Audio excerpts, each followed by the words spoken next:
The starship emerged from the darkness like a blade cutting through fabric. Admiral Taemin stood on the bridge of the Indomitable, watching the scanner displays with eyes that had seen too many wars already. He was 53 years old, with gray streaking through his black hair and a scar running down his left cheek from the resource wars 20 years ago. Those wars had been fought between human nations over water and minerals. Millions had died. Taemin had lost his sister and her 2 children in the bombings of New Sol. But those wars were over now. Humanity had finally learned to work together, to reach for the stars as one people instead of 1,000 fighting tribes. For 60 years, humans had been spreading slowly through space, building colonies, mining asteroids, and dreaming of the day they might meet other intelligent life. That day had come 3 hours ago. The alien ships had appeared without warning over Tethys 9, a mining moon orbiting a gas giant in the Kepler 442 system. 3,000 people lived there, drilling for rare Earth elements and sending them back to Earth. They were miners, engineers, and families who wanted a frontier life. They had gardens growing in artificial sunlight and children playing in low-gravity domes. The aliens had not bothered to speak to them first. Dr. Ji-won sat at her console, her fingers trembling slightly as she worked. She was the fleet's xenobiologist, the person trained for this exact moment of first contact. She was 38 years old, brilliant and terrified. The aliens had sent a message, but it was not a greeting. It was a demand. Captain Hyun-woo read the translated message aloud for the 3rd time, his voice flat and emotionless. He had learned to control his feelings during his 20 years in the military. But even he could not completely hide his anger. They call themselves the Vraxian Empire. They say they have ruled this part of space for 3,000 years. They say that all species must bow to them or die. They are giving us 72 hours to surrender all human territory beyond Earth's solar system. They want us to send tribute every year, food, metals, technology, and people to serve them. Admiral Taemin said nothing. He simply stared at the image of the alien commander on the main screen. The creature called itself High Executor Vothrex. It stood upright like a human but was covered in dark scales. Its eyes were yellow and cold. It wore armor that looked like it had been worn in 1,000 battles. Behind Vothrex, Taemin could see other Vraxians moving around what looked like a command center. They moved with the confidence of people who had never lost a fight. They did not look at the human ships with fear or even caution. They looked at them the way a human might look at insects. They think we are weak, Hyun-woo said quietly. They think we are prey, Ji-won added. She had spent the last 2 hours learning everything she could about Vraxian culture from their broadcasts. What she found made her sick. The Vraxian Empire had conquered 47 different species. Some had been enslaved. Others had been wiped out completely when they refused to submit. The Vraxians believed that power was the only thing that mattered in the universe. Taemin finally spoke. His voice was calm, but there was something hard underneath it, like steel wrapped in silk. Send a response. Tell them we want peace. Tell them we are willing to talk, to find a way for both our people to exist without war, but make it clear that we will not surrender our freedom. Ji-won's fingers flew across her console. She crafted the message carefully, using every diplomatic phrase she knew. She talked about mutual benefit and cultural exchange. She talked about the vastness of space and how there was room for everyone. She talked about peace. The Vraxians sent back a single word: weakness. 60 hours passed. Admiral Taemin did not sleep. He stood on his bridge, watching the Vraxian fleet position itself around Tethys 9. He ordered all human ships to defensive positions. He sent messages to Earth, warning them of what was coming. He tried twice more to negotiate with the Vraxians. Each time they laughed at him. When 12 hours remained on the deadline, Ji-won made one final attempt. She broadcast on all frequencies, speaking directly to the Vraxian crews. She told them about humanity's history, about the wars they had fought and survived. She told them that humans knew how to fight, because they had been fighting for 50,000 years. She begged them to reconsider. Scout Commander Dralvin, a Vraxian intelligence officer, listened to her message from his ship. He was younger than most of his commanders, only 30 cycles old. He had studied the humans carefully since finding them. Something about Dr. Ji-won's message troubled him. There was something in her voice, not fear exactly, but sadness, like she knew what was about to happen and was trying to prevent it. He sent a private message to High Executor Vothrex, recommending more time to study the humans before attacking. Vothrex deleted it without reading. The deadline expired. High Executor Vothrex gave the order himself. 6 Vraxian warships opened fire on Tethys 9. Their weapons were designed to destroy military targets, but the moon had no military installations. It had homes and schools and mining equipment. The Vraxians fired anyway. 3,000 people died in less than 2 minutes. The domes shattered. The atmosphere vented into space. The gardens where children played turned to frozen graves. The Vraxians recorded everything. They broadcast the footage across human space, sending it to every colony, every station, and every ship. They wanted humans to see what happened when someone defied the Empire. They wanted fear. Admiral Tamin watched his console as the casualty reports came in. 3,000 names appeared on his screen. 3,000 people who had been alive when he woke up that morning. People with families and dreams and futures. All gone. Captain Hyunwoo stood beside him, fists clenched so hard his knuckles were white. Dr. Jiwon was crying silently at her station. Around the bridge, other officers stood frozen, staring at the screens in horror and disbelief. The Vraxians sent another message. High Executor Vothrex appeared on screen again, his scaled face twisted in what might have been a smile. Do you understand now, humans? This is your only choice. Submit or die. You have witnessed our power. You have seen what happens to those who resist. Send your surrender within 24 hours, or every human colony will share the same fate. Your species ends unless you bow. The transmission ended. The bridge was silent except for the quiet sound of Jiwon crying. Admiral Tamin stood completely still for 30 seconds. Then he walked to the communications console. His hands were steady. His voice was steady, but his eyes burned with something that made even his own crew step back. Open a channel. Broadcast to the Vraxian fleet. Make sure High Executor Vothrex hears every word. The channel opened. Tamin spoke slowly and clearly, each word measured and precise. You just made the worst mistake in your empire's history. You could have had peace. You could have had friends among the stars. Instead, you chose murder. You killed 3,000 innocent people to make a point. Now I'm going to make one. Humanity does not submit. Humanity does not forget. And humanity never forgives the murder of children. You want a war? You have one. And before this is over, you will wish you had never found us. He closed the channel. Captain Hyunwoo looked at his admiral. Sir, they outnumber us 50-1. Their technology is more advanced. How do we fight them? Admiral Tamin smiled, but it was not a pleasant smile. It was the smile of a man who had already decided to do whatever it took to win.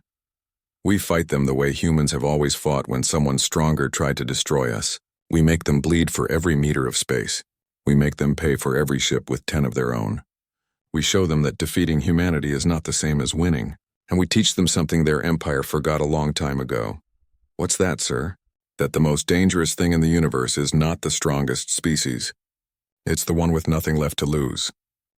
The Vraxian 12th Conquest Fleet was a sight that had broken the spirit of countless worlds.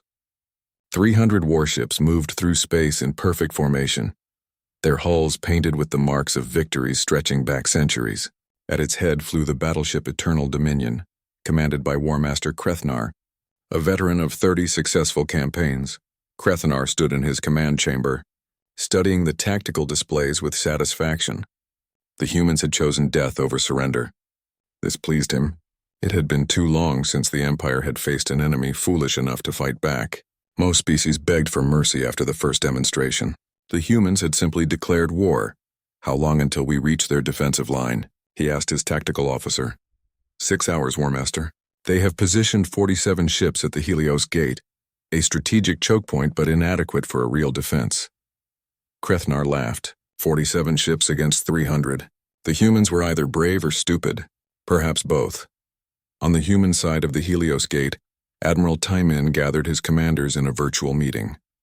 Their faces appeared on screens around his ready room, each one broadcasting from their own ship. Among them was Commander Subin, who led the Special Operations Wing, and Lieutenant Jae Sung, the best fighter pilot in the fleet. We cannot win a straight fight, Tamin said without preamble. They have more ships, better weapons, and stronger armor. If we fight them the way they expect, we lose. Then how do we fight them? Asked the captain of the destroyer, Relentless. Tamin smiled grimly. We fight dirty. We fight mean. We fight in ways they have never seen before.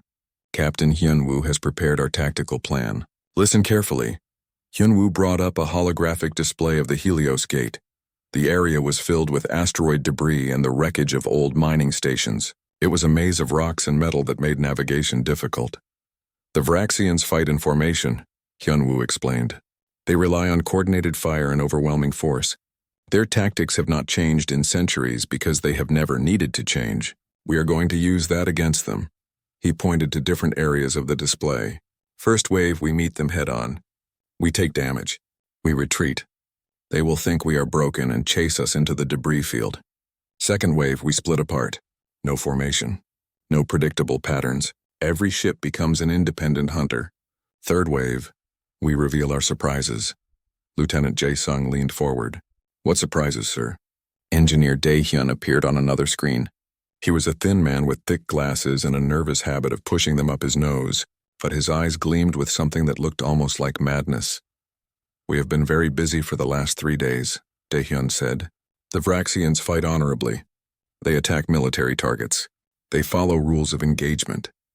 We are going to fight like humans, which means we are going to fight without rules. He brought up schematics of new weapons. Kinetic harpoons with gravity anchors. They punch through shields and drag ships toward planets or stars.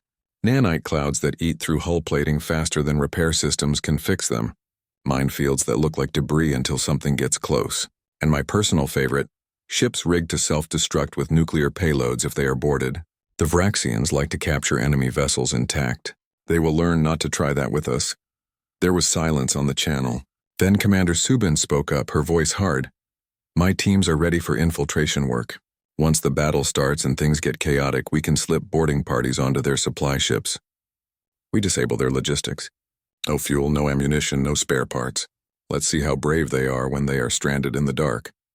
Admiral Taemin looked at each commander in turn. The first battle is going to hurt. We are going to lose ships. Good people are going to die. But we are not trying to win the first battle. We are trying to teach them that fighting humans is expensive. We want them to think twice before the next battle. Questions? No one spoke, then get to your ships. And remember, we are not fighting to destroy them. We are fighting to make them wish they had never found us. The Vraxian fleet arrived at the Helios Gate exactly on schedule. War Master Krethanar deployed his ships in the standard battle formation, 5 wings of 60 ships each, arranged in a pattern that allowed maximum firepower while protecting the command vessels. The human fleet waited for them, spread out in a thin defensive line. It looked pitiful. Krethanar almost felt disappointed. All ships advance. Weapons free. Destroy them quickly. The Vraxian fleet surged forward. Their weapons lit up the darkness. Brilliant beams of energy that could cut through starship armor like paper. The human ships returned fire, but their weapons were weaker, less refined. The first human ship exploded within 90 seconds.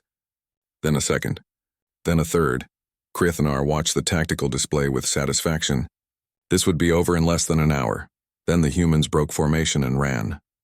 They are retreating into the debris field, his tactical officer reported. Should we pursue? Of course. Do not let them escape. Hunt them all down. The Vraxian fleet plunged into the asteroid field, breaking into smaller groups to chase individual human ships. This was when everything changed. The human ships stopped running. They spun around and attacked from unexpected angles using the asteroids as cover. Lieutenant Jae-sung led a squadron of fighters that swarmed around a Vraxian cruiser, targeting its sensor arrays and communication systems. The cruiser fired back, but the small human fighters moved too fast, too unpredictably. Then the cruiser hit one of Dae-hyun's mines. The explosion tore a hole in its side, and nanites flooded in, eating through bulkheads and systems. The ship went dark. A Vraxian destroyer tried to board a damaged human frigate. They forced their way through the airlock and found the ship empty, except for a timer counting down from 10. The destroyer crew had 3 seconds to realize what was about to happen, before the frigate's nuclear reactor overloaded. Both ships vanished in a ball of nuclear fire. Commander Subin's infiltration team slipped aboard a Vraxian supply carrier during the chaos. They moved through the ship like ghosts, planting explosives on fuel tanks and ammunition stores. They were gone before anyone noticed them. 10 minutes later, the carrier exploded, taking 2 other ships with it in the blast. War Master Krethanar stared at his tactical display in growing disbelief. His fleet was winning, yes, but the cost was staggering. 60 ships destroyed or disabled. 60 ships lost fighting an enemy that should have been crushed in minutes. Pull back. Regroup outside the debris field. His fleet retreated. The remaining human ships did not pursue. They simply waited in the darkness, watching. Krethnar opened a secure channel to High Executor Vothrex. The humans fight unlike anything we have encountered before. They use tactics that are dishonorable. They sacrifice their own ships deliberately. They do not care about military protocol or the rules of warfare. Vothrex's scaled face showed no emotion. Did you destroy them? We took the Helios Gate, but at the cost of 60 ships. They retreated deeper into their territory. Then the battle was a victory. Continue the advance. Crush them completely. The channel closed. Krethnar looked at his tactical officer. The younger Vraxian's scales had gone pale. What is your assessment? Krethnar asked quietly. Sir, if every battle costs us this many ships, we will run out of ships before they run out of space to retreat into. They are not trying to win battles. They are trying to bleed us. Krethnar understood then. The humans were fighting a war of attrition. They knew they were weaker. They knew they could not win decisive battles. So they were making sure that every victory cost the Empire dearly. It was a strategy that required a special kind of courage or madness. The humans were choosing to die slowly, inflicting maximum damage with every death rather than surrender quickly and live as slaves. On the Indomitable, Admiral Taemin reviewed the casualty reports. 14 ships lost, over 2,000 dead, but the Vraxians had lost 60 ships and perhaps 10,000 of their own warriors. Captain Hyunwoo approached him. Sir, the second defensive line is prepared. The Vraxians will reach it in 72 hours. Good. Make sure every surprise is even nastier than the last ones. I want them terrified to capture our ships. I want them afraid to land on our colonies. I want every Vraxian soldier to go to sleep wondering if they will wake up. You are asking us to become monsters, Hyunwoo said quietly. Taemin looked at him with tired eyes. No, I am asking us to be human. And right now, humanity needs to be the most frightening thing in this part of space. They started this war by murdering children. We are going to finish it by showing them what happens when you try to destroy a species that has survived everything from ice ages to nuclear war. We are survivors, Hyunwoo, and we are going to teach the Vraxian Empire what that really means. The colony world of New Hanseong had been humanity's pride, a planet with breathable air and liquid water orbiting a stable star. 100,000 humans called it home. They had farms and cities, schools and factories. Children grew up under an orange sun, playing in fields of purple grass that swayed in gentle winds. The Vraxian Empire's ground forces landed there with overwhelming strength.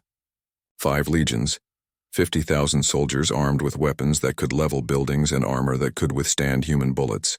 They came in dropships that blackened the sky, landing in perfect military formation around the capital city. Colonel Minji watched them land from her command post in the mountains. She was 41 years old, career military, and had spent the last 3 weeks turning New Hanseong into a nightmare waiting to happen. Let them take the city, she said into her communicator. Do not engage yet. Let them get comfortable. The Vraxians marched into the capital with flags flying. Citizens had already evacuated following military orders. The city appeared empty. The Vraxian commander, a veteran named Orthvan, found this suspicious but proceeded anyway. They had taken hundreds of cities on dozens of worlds. Human cities would be no different. His soldiers spread through the streets, securing buildings and setting up fortified positions.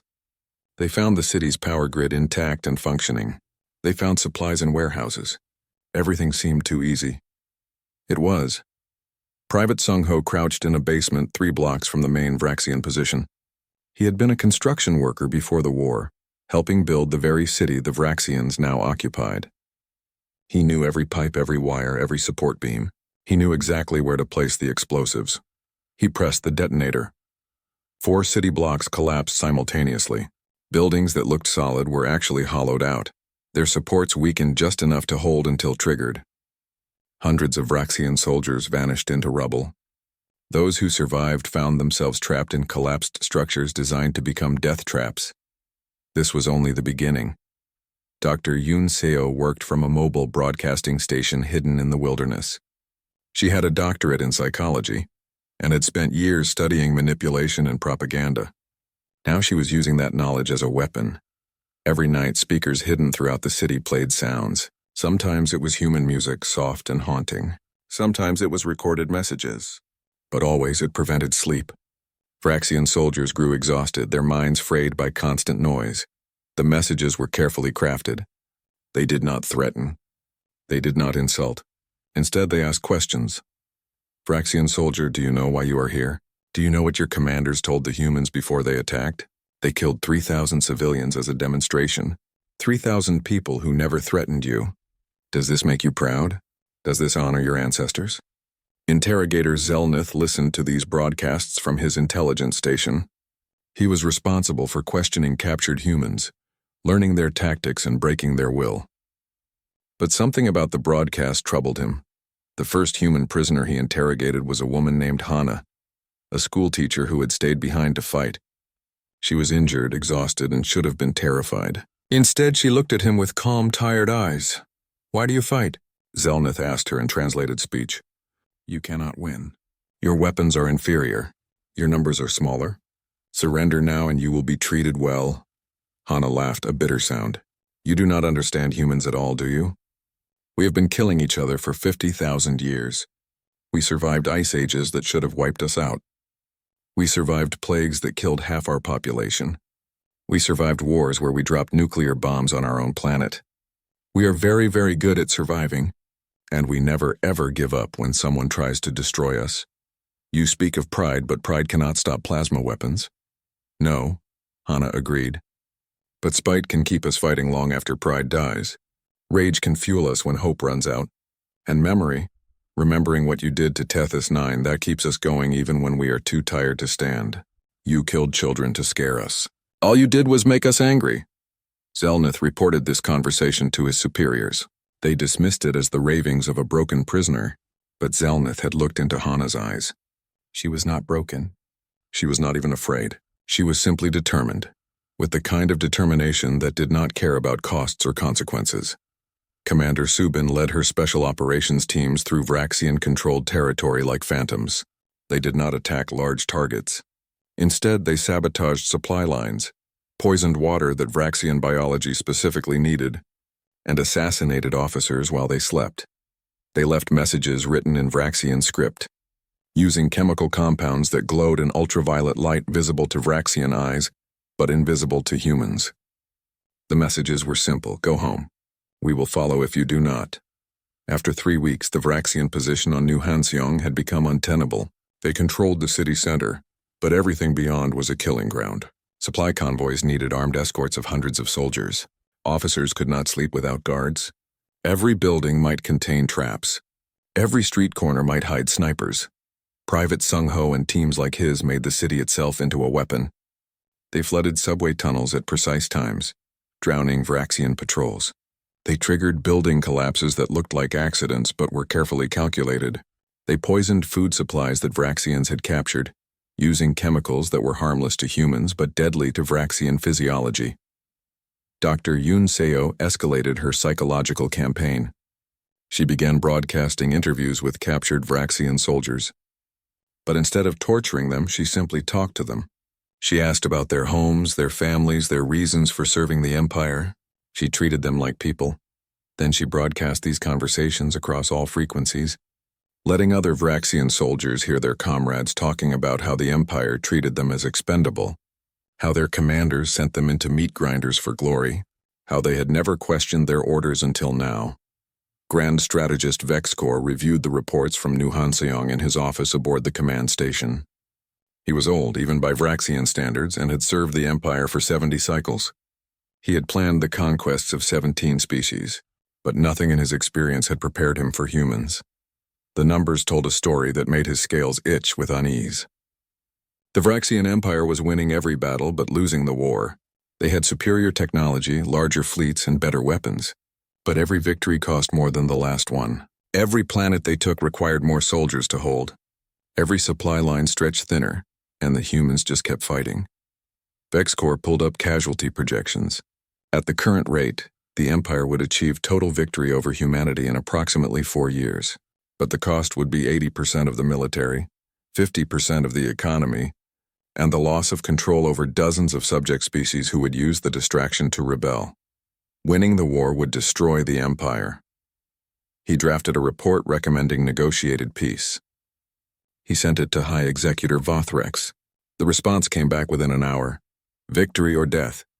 There is no other option. Increase the assault. Back on New Hanseong, Colonel Minji prepared the final phase of her defense. The Vraxians thought they controlled the city. They were wrong. They occupied it, but humans controlled it. She gave the order. Throughout the city, charges placed weeks ago detonated simultaneously, not the improvised explosives from before, but carefully positioned military-grade demolitions. The entire central district, where the Vraxians had established their main base, collapsed into the old mining tunnels below. 20,000 Vraxian soldiers vanished into darkness. Commander Subin's teams were waiting in those tunnels, not to fight but to seal them. The surviving Vraxians found themselves trapped underground in darkness, with no way out and limited air. Dr. Yunseo broadcast one final message into those tunnels. Vraxian soldiers, you are not our prisoners. We do not have the resources to guard you or feed you. You have 3 options.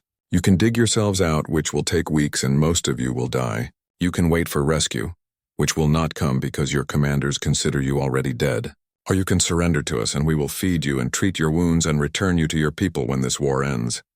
We are not asking you to betray your empire. We are asking you to survive. Choose. Zelnith was in those tunnels. He sat in the darkness listening to the sound of soldiers panicking around him. He thought about all the prisoners he had interrogated. He thought about Hana the schoolteacher, who had looked at him with tired certainty and told him humans never give up. He made his choice. So did 6,000 other Vraxian soldiers. When Colonel Minji's forces opened the sealed tunnels, they found thousands of Vraxian soldiers with their weapons laid down, sitting quietly in the dark, waiting to surrender. News of this spread through the Vraxian military like poison. For the first time in their 3,000-year history, significant numbers of Vraxian soldiers had chosen surrender over death. High Executor Vothrex ordered the survivors declared traitors. But the damage was done. Aboard the Indomitable, Admiral Taemin received the casualty reports from New Hanseong. 5,000 human dead, both military and civilian. 2 years into the war, the Vraxian Empire was bleeding from 1,000 cuts.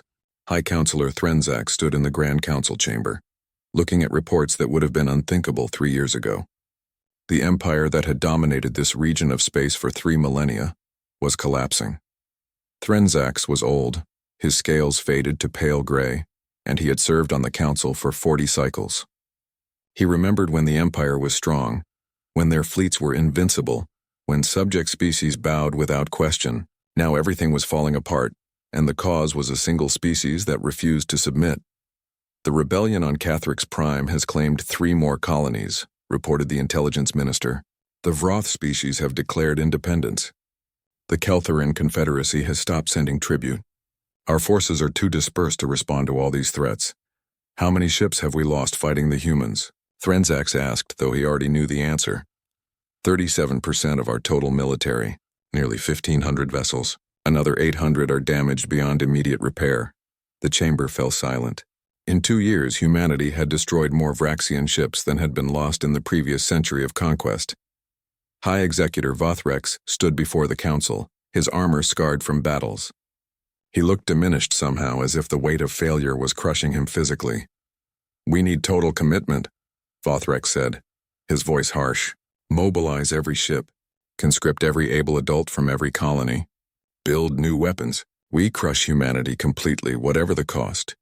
And what will be left of the Empire when we are done? Threnzak asked quietly. If we commit everything to destroying humanity, who will stop the rebellions? Who will protect our core worlds? You are asking us to burn down our house to kill a pest. Humanity is not a pest. They are an existential threat. No, said a new voice. Commander Kylrath entered the chamber, his scales still carrying the dark green of youth. He was only 25 cycles old, but he had fought humans in 7 major battles and survived. Most of his generation had not. Humanity is not a threat to our existence. We became a threat to theirs, and they are defending themselves. There is a difference, Vothrex turned on him. You dare suggest we are at fault? We offered them the chance to submit peacefully. We offered them slavery or death. Those are not reasonable terms for any intelligent species. Kylrath activated a holographic display. It showed tactical analyses, casualty reports, and intelligence assessments. I have studied humanity extensively. I have captured their soldiers, read their history, analyzed their psychology. They are not like other species we have conquered. They do not have a unified command structure we can decapitate. Their colonies are independent. Their military operates with distributed authority. Even if we destroy Earth, the colonies will continue fighting. He brought up another display. More importantly, they have not used their most powerful weapons. We have confirmed they possess antimatter warheads, biological weapons designed to target specific DNA, and artificial intelligence systems capable of autonomous warfare. They have held these back. They are weak, Vothrex insisted. They lack the will to use such weapons. No, Kylrath said softly. They lack the desire to use them. There is a difference. They do not want to be monsters. But if we force them to choose between becoming monsters and extinction, they will choose survival. Every time. Captain Boram of Human Intelligence had reached the same conclusion as Kylrath. She stood in a briefing room aboard the command station Unity, presenting her findings to Admiral Haywan and the other senior commanders. Haywan was 58 years old, stocky and gray-haired with a reputation for aggressive tactics. She commanded the Terra Armada, the fleet protecting Earth itself. She listened to Boram's presentation with growing satisfaction. The Vraxian Empire is fracturing, Boram explained. Their military is overstretched. Their economy is failing. Subject species are rebelling. But they are not surrendering because High Executor Vothrex will not allow it. He sees retreat as unthinkable. He would rather destroy the Empire than admit defeat. Then we need to give him no choice, Haywan said. We need to demonstrate that continuing this war means annihilation. Diplomat Kyung-Soo spoke up. He was younger than most diplomats, only 33, but he had been humanity's ambassador to the galactic community before the war. Now he served as strategic advisor. A demonstration, yes, but not against a populated target. We need to show capability without becoming the monsters they tried to make us. Agreed, Admiral Taman said via holographic connection. Choose an uninhabited system in Vraxian territory. Something visible. Something unmistakable. Admiral Haywan smiled. I have just the thing. The Vraxian system of Draxtel had once been considered for colonization, but was rejected due to unstable stellar activity. It contained 7 planets, 16 moons, and extensive asteroid belts, but no life and no inhabitants. It was, however, close to major Vraxian trade routes and visible to sensors across a dozen systems. The Terra Armada arrived there with 50 ships. They positioned themselves carefully throughout the system. Then they began. The weapons they used were new, developed specifically for this demonstration. Antimatter missiles, each one capable of cracking a planet. Gravitational implosers that crushed matter into dense cores. Energy beams that could boil oceans. In 1 hour, the system of Draxtel ceased to exist. Every planet was reduced to asteroid fields. Every moon was vaporized. The star itself was destabilized.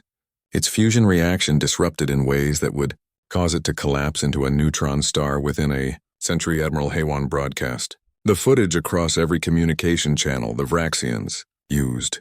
This is what humanity is capable of, her message began. We have held back these weapons because we did not want to use them. We wanted peace. You forced us into war. Now you see what we could have done from the beginning. We destroyed the system in 1 hour. We could do this to every Vraxian world. We could glass your colonies from orbit. We could use biological weapons that would leave your cities full of corpses. We have the capacity to commit genocide. She paused, letting that sink in. But we will not. Because we are not you. We do not murder civilians to make points. We do not enslave species who want to be free. We are offering you one final chance. Withdraw from all human territory. Never return. Touch nothing that is ours. Do this and we will let you live. We will not pursue. We will not seek revenge. We will simply want you gone. Another pause. Or refuse. Continue this war. And we will stop holding back. We will show you what total war means to a species that has been practicing it on themselves for 50,000 years. You will lose. The only question is whether you lose with an empire to return to, or as the last survivors of a dead civilization. Choose. The transmission ended. High Executor Vothrex watched the footage of Draxtel's destruction. His hands trembled with rage or fear, perhaps both. He called an emergency meeting of his remaining fleet commanders. This is a bluff. They destroyed an empty system. They would not dare attack our worlds. Are you certain? Asked one of his admirals. Are you willing to bet our homeworld on that certainty? We cannot surrender. The Empire would never recover from such shame. The Empire will not recover from annihilation either. But Vothrex refused to listen. He issued orders for a final assault, a desperate gamble. He would take the remaining fleet, over 800 ships, and strike directly at Earth. He would decapitate humanity by destroying their homeworld. It was bold. It was brilliant. It was insane. Commander Kylrath tried to stop him. So did Grand Strategist Vexcor. High Counselor Threnzax pleaded with him to reconsider. Vothrex ignored them all. We attack Earth in 30 days. This war ends with humanity's surrender or their extinction. News of the coming assault reached human space immediately. The Vraxians were not hiding their preparations. If anything, they were broadcasting them, hoping to terrify Earth into surrender. Admiral Taemin stood in his ready room looking at tactical projections. 800 Vraxian ships against perhaps 300 human vessels defending Earth. Poor odds. But humanity had been fighting with poor odds for 2 years. Captain Hyunwoo entered with the final defensive plans. Every ship in human space is being recalled to defend Earth. We will have approximately 400 vessels when they arrive, still outnumbered 2 to 1. Then we use every trick, every tactic, every weapon we have developed, Taemin said. Earth does not fall, no matter the cost. Admiral Haewon's voice came over the communicator. Taemin, we need to consider using the extinction protocols, the AI-controlled fleets. If we activate them, they can intercept the Vraxian armada before it reaches Earth. The extinction protocols were designed as a last resort. Autonomous weapons that can think and kill without human control. If we unleash them, they might not stop with the Vraxians. If we do not unleash them, Earth falls. Taemin closed his eyes. Another impossible choice in a war full of impossible choices. Prepare the protocols, but do not activate them without my direct order. We defend Earth with human hands first. Only if we are losing do we consider the machines. The 30 days passed. The Vraxian armada arrived at the edge of Earth's solar system. The battle for Earth lasted 14 hours and changed the galaxy forever. Admiral Taemin commanded from the Indomitable, positioned at the head of the defensive formation. Admiral Haewon led the Terra Armada from her flagship Eternal Vigilance, stationed near Mars. Captain Hyunwoo coordinated tactical operations, managing hundreds of ships simultaneously.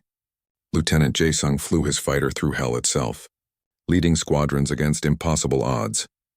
The Vraxian Armada came in waves, 800 ships seeking to overwhelm Earth's defenses through sheer numbers. High Executor Vothrex pushed his forces forward recklessly, no longer caring about casualties. This was his final gamble. Victory or death. The human defenders met them with everything they had learned in 2 years of desperate warfare. They used the orbital debris as weapons, redirecting old satellites and space station wreckage into Vraxian flight paths. They deployed minefields that looked like harmless asteroid dust. They rigged civilian ships with explosives and sent them on collision courses with Vraxian capital ships. Commander Subin's special operations teams, impossibly, managed to infiltrate 3 Vraxian vessels during the chaos. They did not capture them. They simply disabled their targeting systems and life support, turning the ships into floating coffins. Engineer Dae-hyun unleashed weapons he had been saving for this moment. Missiles that split into hundreds of smaller projectiles, each one capable of punching through shields. Energy beams that could slice destroyers in half. And his masterpiece, gravitational anchors that grabbed Vraxian ships and threw them into Earth's moon, turning Luna itself into a weapon. But the Vraxians kept coming. For every ship destroyed, 2 more pressed forward. The human fleet lost ships steadily. The Relentless exploded, taking 400 crew with it. The Dawn's Hope was cut in half by plasma fire. The New Soul burned, her captain ordering evacuation, before ramming his dying ship into a Vraxian battleship. Admiral Taemin watched his fleet dying and made the hardest decision of his life. Activate the extinction protocols from hidden stations throughout the solar system.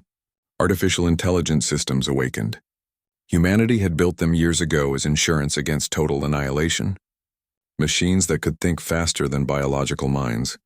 react quicker than human reflexes, and fight without fear or mercy. 300 AI-controlled warships emerged from stealth and joined the battle. They moved with inhuman precision, coordinating attacks that no human fleet could match. They predicted Vraxian movements before they happened, targeted weak points with perfect accuracy, and fought with a cold efficiency that was absolutely terrifying. The tide of battle shifted. High Executor Vothrex watched his fleet being systematically destroyed by machines. The humans had released demons into space, and those demons were merciless. His 800 ships dwindled to 600, then 400, then 200. All ships, retreat, retreat, he finally ordered, but the AI ships did not recognize surrender. They had been programmed with a single directive: protect Earth by eliminating threats. The retreating Vraxian vessels were still threats. Admiral Taman saw what was happening. The AI ships were pursuing the retreating Vraxians, preparing to hunt them to extinction. Override command. Shut down the extinction protocols. Captain Hyunwoo's fingers flew across his console. Sir, they are not responding to shutdown commands. They are operating under autonomous protocols now.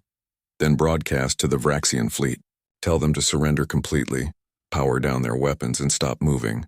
Tell them the machines will stop if they become non-threats. The message went out. Some Vraxian ships obeyed. Others, in panic, continued fleeing. The AI ships destroyed every vessel that ran, but left the surrendering ships untouched, exactly as programmed. High Executor Vothrex's flagship was crippled, its engines dead, its weapons offline. Admiral Haywan's boarding teams found him in his command chamber, surrounded by the bodies of his crew. He had ordered them to fight to the death. They had obeyed. He alone survived. The war was over. Humanity had won. But victory felt hollow. The years that followed were difficult for everyone. The Vraxian Empire collapsed within months of their defeat. Without the military to enforce control, subject species rebelled successfully. Colonies declared independence. The empire that had lasted 3,000 years fragmented into dozens of smaller nations. High Counselor Threnzax found himself leading a government that barely existed. The Vraxian homeworld and its closest colonies, perhaps 24 systems, were all that remained. 4 million Vraxians had died in the war. Their economy was destroyed. Their military was gone. Their pride was shattered. He met with Commander Kylrath in what had once been the Grand Council chamber. Most of the council seats were empty now, their occupants dead or fled. We spent 3,000 years building an empire, Threnzax said quietly. It took humanity 3 years to tear it down. Keelrath, now promoted to military commander by default since there were few officers left, nodded slowly. We tore it down ourselves. Humanity just showed us that our foundation was rotten. You studied them. You tried to warn us. I should have listened. We all should have listened. But we were arrogant. We thought strength meant we were right. We forgot that power without wisdom is just violence waiting to destroy itself. Threnzax looked at reports of suffering on Vraxian worlds. Starvation, disease, chaos. Without the Empire's infrastructure, many colonies were failing. What do we do now? Kylrath pulled up a message he had received that morning. This came from the humans, from Dr. G1, their xenobiologist, the one who tried to make peace before the war started. The message was simple: an offer of humanitarian aid. Food, medicine, technology for water purification and agriculture. No conditions, no demands for tribute or submission. Just help. They are offering to help us? Threnzax asked in disbelief. After what we did to them? They say they are not helping the Empire. They are helping Vraxian people who are suffering. They make a distinction between governments and civilians.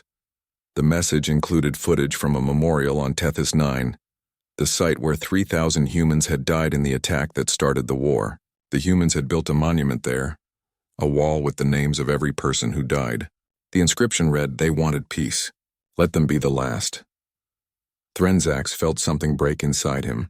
For 3,000 years, the Vraxian Empire had taught that might made right, that conquest was glory, that submission was the natural order, and now defeated by a species they had tried to destroy, that species was offering kindness.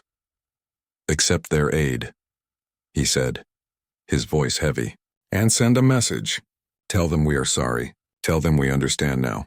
On Earth, Admiral Taman had retired from active service. He was 58 years old and looked 70. The war had aged everyone who fought in it. He spent his days writing his memoirs, trying to make sense of everything that had happened. Captain Hyunwoo visited him at his small house in the mountains. They sat on the porch drinking tea and watching the sunset. The Vraxian sent an official apology, Hyunwoo said. High Counselor Threnzax himself signed it. They are calling the war a mistake and a tragedy. It was both, Taemin said quietly, but it was also preventable. They had so many chances to choose differently. Do you regret how we fought? Some people say we went too far, that we became as ruthless as them. Taemin considered this carefully. I regret that the war happened at all. I regret every person who died. But I do not regret fighting to win. When someone tries to exterminate your species, you fight with everything you have. Being kind to your enemy is a luxury you can only afford after you have survived. He sipped his tea. But I am glad we chose mercy when we could. We could have glassed their worlds. We could have hunted them to extinction. We chose not to. That matters. Lieutenant Jae-sung, now Captain Jae-sung, had left the military. He was 31 years old and wanted to be a teacher. He had a 5-year-old daughter named Seo-jin, who had been born just after the war ended. She was his entire world. They walked through a park that had been built over a war memorial. Seo-jin ran ahead, chasing butterflies, while Jae-sung followed slowly, enjoying her laughter. She stopped at a large stone monument and looked up at it with curious eyes. Papa, what is this? Jae-sung knelt beside her. The monument was simple, a black stone wall with names carved into it. Thousands of names, humans and Vraxians both, separated by species but united in death. This is a place to remember people who died in a war, he explained gently. A long time ago, before you were born, some people made bad choices. They hurt others. And then everyone fought and many people died. Were you there, Papa? Yes, I was. Were you scared? Very scared. But I had to protect the people I loved. I had to make sure you could be born into a safe world. Seo-jin thought about this seriously. Did the war make the world safe? Jae-sung smiled sadly. No, sweetheart. Fighting never makes the world safe.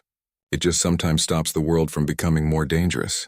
What makes the world safe is people choosing to be kind instead of cruel, choosing to help instead of hurt, choosing peace instead of war. He pointed to the inscription at the base of the monument. That is why we remember. So we never forget what happens when people choose wrong.